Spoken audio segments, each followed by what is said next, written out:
The National Transport and Safety Authority finally cracked the whip on public service vehicles flouting new traffic regulations following the lapse of a window period to have them comply. The first stop was along Magadi Road, where 7 vehicles were confiscated.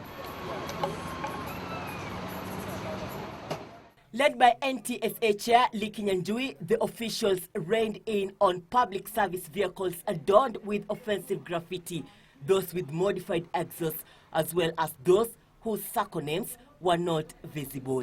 We wish to urge Kenyans, and the PSV operators in particular.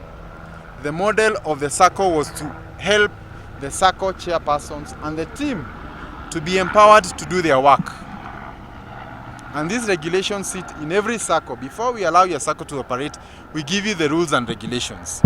But it is clear that a lot of the SACCOs and the leadership in those SACCOs have lapsed in terms of ensuring compliance.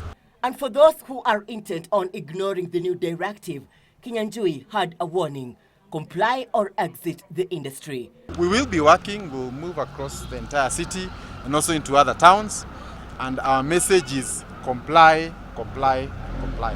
And PSV, when you're licensed for PSV, you carry the old, the young, the sick, and everybody. So we must be able to make these vehicles compliant to every public service user who may be using it. While the ongoing crackdown received support from a section of matatu operators, the operation was slighted in equal measure, with those opposed to the new guidelines saying that it will render hundreds of youth jobless.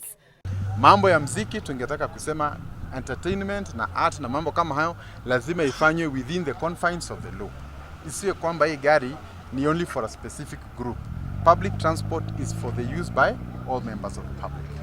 Hizi vitu wakisema vijana tutoe hizi vitu, watu wengi watakuwa jobless.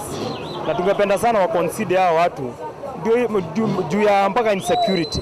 Some of those who had not complied with the new guidelines opted to pull off their vehicles from the roads amid fears that the ongoing crackdown could result in a transport crisis. The transport regulator, however, says that non-compliant matatu owners were given adequate time to comply with the rules, with the crackdown set to be carried out across the country.